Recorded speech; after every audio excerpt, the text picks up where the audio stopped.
اعوذ باللہ من الشیطان الرجیم بسم اللہ الرحمن الرحیم وما آتیناہم من کتب یدرسونها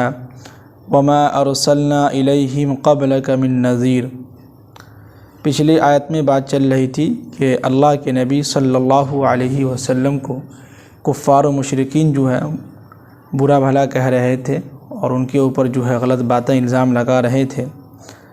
اب کہہ رہے ہیں کہ اے نبی صلی اللہ علیہ وسلم، ہم نے یعنی کہ ان لوگوں کے درمیان نہ کوئی ایسی کتاب نازل ہوئی، نہ ہم نے ان کو دیا کہ جس کو وہ خود تلاوت کرتے یا دوسروں سے تلاوت کرواتے۔ یعنی کہ اللہ کے نبی صلی اللہ علیہ وسلم کے آنے سے پہلے اور حضرت عیسیٰ علیہ السلام کے جانے کے بعد 550 سال کا فاصلہ تھا، تو اس بیچ میں ان لوگوں نے اپنے طرف سے مذہب بنا لیا تھا، اپنا ایک مذہب بنا لیا تھا۔ تو اس کے بعد ان لوگوں کے درمیان جب نبی آئے، یعنی کہ ہمارے نبی صلی اللہ علیہ وسلم، تو ہونا تو یہ چاہیے تھا کہ ان لوگوں کو ان کی عزت کرتے، ان کا احترام کرتے، ان کے قرآن کو یعنی جو قرآن پاک کی جو آیت نازل ہو رہی ہے ان کو سنتے۔ لیکن ان لوگوں نے کیا کیا کہ ان لوگوں نے جو اس کو بھی جھٹلا دیا۔ تو اسی کی طرف اشارہ ہے، اللہ کے نبی کو ایک دلاسا دے رہے ہیں کہ اب گھبرائیے نہیں، اس سے پہلے جو ہے ان کے پاس کوئی نبی نہیں آیا تھا اور نہ ان کے اوپر کوئی کتاب نازل ہوئی تھی جس کی یہ لوگ خود تلاوت کرتے اور دوسروں سے تلاوت کرواتے۔ اور وما ارسلنا الیہم قبلک من نذیر، اور آپ سے پہلے ہم نے ان لوگوں کے درمیان کسی کو بھی ڈرانے والا نہیں بھیجا، یعنی کسی کی بھی نبی بنا کے نہیں بھیجا، تو جس کی وجہ سے یہ لوگ اپنے طرف سے جو ہے مذہب بنا لیے تھے، اپنا ایک الگ مذہب بنا لیا تھا۔ اب آگے کہہ رہے ہیں کہ وَكَذَّبَ الَّذِينَ مِن قَبْلِهِمْ، اور ان لوگوں نے کیا کیا کہ جتنے بھی نبی آئے، یعنی کہ ہمارے نبی صلی اللہ علیہ وسلم اور اس سے پہلے جتنے بھی نبی تھے سب کو ان لوگوں نے جھٹلایا، تمام نبیوں کو ان لوگوں نے جھٹلا دیا، تمام پیغمبروں کو جھٹلا دیا۔ اب آگے قرآن ایک مثال دے رہے ہیں کہ وَمَا بَلَغُوا مِعْشَارَ مَا آتَيْنَاهُمْ، کہ یہ عرب کے جو مشرکین ہیں، کفار و مشرکین ہیں، ان کے پاس جو بھی مال ہے تو ان کا جو ہے اس مال سے جو ہم نے پہلے کے لوگوں کو دیا تھا اس مال سے ان کا مال میں کوئی 10واں حصہ بھی نہیں ان کو ہم نے دیا ہے۔ کیا مطلب؟ پہلے کے جو لوگ جو تھے ان کے پاس کتنے مال تھے؟ بہت سارے مال تھے، قارون ہے، فرعون ہے، حامان ہے، شداد ہے، کتنے ان کے پاس مالیں تھے۔ کریں کہ ان کے مال کے عوض میں، ان کے مال کے برابر میں ان کو جو ہم نے مال و دولت دیا تھا اس کا 10واں حصہ بھی نہیں تھا۔ اور پہلے کے لوگوں کی عمریں دیکھیے، 1000 سال ہے، 800 سال ہے، 900 سال عمر ہوتی تھی، طاقتور ہوتے تھے۔ قرآن نے کہا نا پچھلے کہ کانوا اشد منہم قوہ، ان کے پاس اولاد بہت تھے۔ اب ظاہر سی بات ہے جن کی عمریں لمبی ہوں گی 1000 سال، اولاد بھی تو ان کے بہت زیادہ ہوں گے۔ جن کی عمریں جو ہے 900 سال ہوں گی تو ظاہر سی بات ان کے پاس پیسے بھی بہت زیادہ ہوں گے۔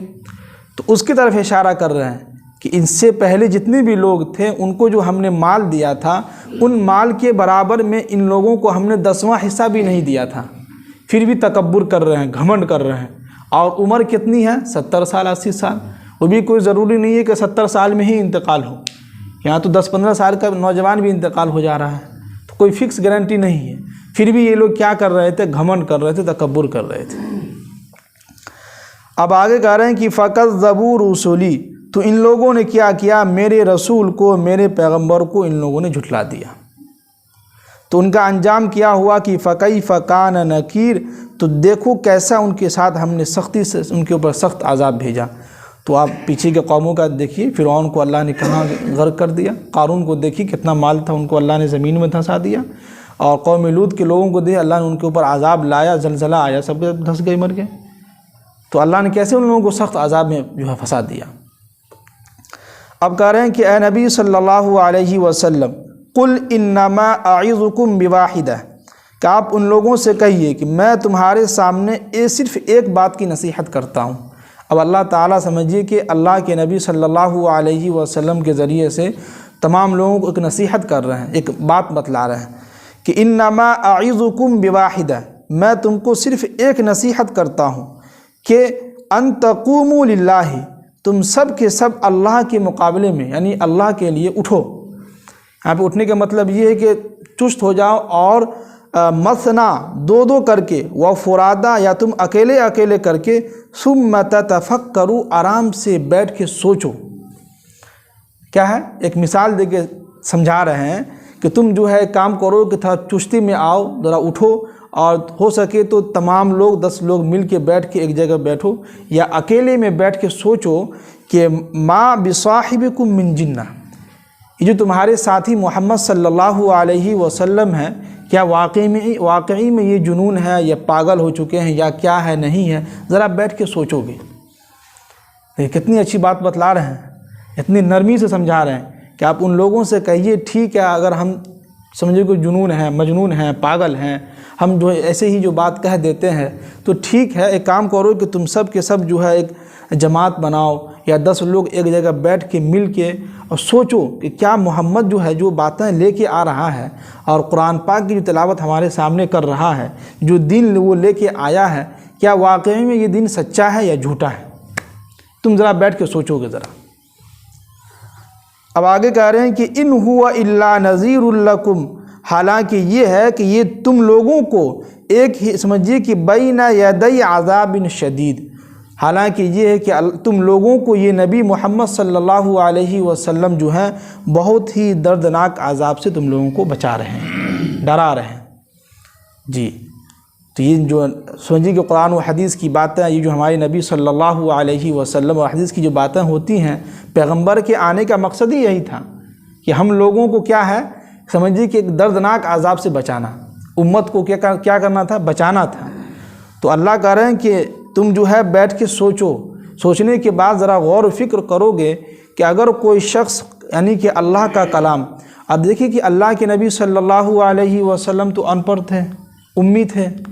اس کے باوجود تم ذرا سوچو کہ ایک محمد جو ہے کچھ بھی آتا نہیں، نہ لکھنا آتا ہے، کچھ بھی نہیں آتا ہے، ایسا محمد، ایسا نبی جو ہے کیسے اپنا ایک سمجھیے کہ زبردست اور ایک فصیح کلام جو ہے تمہارے سامنے پیش کرتا ہے؟ واقعی میں نبی ہے، بالکل سچے نبی ہیں، تبھی تو وہ اپنا کلام یعنی کہ اللہ کا کلام تمہارے سامنے پیش کر رہا ہے، تبھی تو ہم ان کے اوپر وحی کر رہے ہیں، تبھی تو ان کے پاس جو ہے فرشتے جو ہے جا رہے ہیں قرآن کی آیت لے کے، تو واقعی میں سچے نبی ہیں۔ اور یہ اس لیے کر رہے ہیں کہ تم لوگوں کو ایک دردناک عذاب سے ڈرانے کے لیے، بچانے کے لیے تم لوگوں کو اس طرح کی کام کر رہے ہیں۔ اب آگے کہہ رہے ہیں کہ قل، اے نبی صلی اللہ علیہ وسلم آپ ان سے کہیے کہ ما سألتکم من اجر، میں اس دعوت و تبلیغ والا کام پر جو تم کو ہم جو یہ ایک اللہ کی دعوت دے رہے ہیں، ان پر اگر ہم تم سے اجرت مانگتے ہیں، کچھ پیسے مانگتے ہیں، تو فَهُوَ لَكُمْ، وہ تمہارا پیسہ ہے، تمہیں کو مبارک ہو، ہم کو نہیں چاہیے۔ کیا مطلب؟ ہم جو یہ تمہارے سامنے دعوت و تبلیغ والا کام کر رہے ہیں، تو کفار و مشرکین بھی جو ہے ان کے سامنے پیش کیے تھے اللہ کے نبی کے سامنے کہ ہم آپ کو جو ہے مکہ کی سب سے خوبصورت جتنی بھی لڑکی چاہیے ہم سب آپ کے لا کے جو آپ کے سامنے جمع کر دیں گے، اور جتنے بھی مال ہے سب لوگ جو ہے مال جمع کر کے آپ کو مال دے دیں گے، لیکن آپ یہ والا کام چھوڑ دیجیے۔ تو اللہ قرآن کہہ رہے ہیں کہ آپ ان سے کہیے کہ اگر ہم یہ جو کام کر رہے ہیں دعوت و تبلیغ والا کام، اس کی اجرت اگر ہم تم سے مانگتے ہیں، اس کا پیسہ اگر ہم تم سے مانگتے ہیں تو فَهُوَ لَكُمْ، تمہیں کو مبارک ہو، ہمیں نہیں چاہیے۔ اور ان اجریہ الا علی اللہ، اس کا اجر جو ہے سوائے اللہ کے ذمے، یعنی اللہ کے علاوہ کسی کے ذمے نہیں ہے، اس کا اجر جو ہے ہم صرف اللہ سے لیں گے اور اس کے علاوہ کسی سے نہیں لیں گے۔ اب آگے کہہ رہے ہیں کہ وَهُوَ عَلَى كُلِّ شَيْءٍ شَهِيدٌ، اور وہ اللہ تعالی ہر چیز کا نگہبان ہے، ہر چیز کا مشاہدہ کر رہے ہیں، یعنی کہ ہر چیز کا جو اللہ تعالیٰ کا علم ہے اور تمام چیزوں کو اللہ تعالیٰ دیکھ رہے ہیں، سب کا مشاہدہ کر رہے ہیں۔ اب آگے کہہ رہے ہیں کہ قل، اے نبی صلی اللہ علیہ وسلم ان سے کہیے کہ ان ربی، بے شک میرے رب، یقذف بالحق، حق بات جو ہے آسمان سے نازل کرتا ہے، یعنی کہ وحی جو ہے کہاں سے نازل ہو رہا ہے؟ آسمان سے۔ یہ جو قرآن پاک جو نازل ہوا کہاں سے نازل ہوا ہے؟ آسمان سے ہی نازل ہوا ہے۔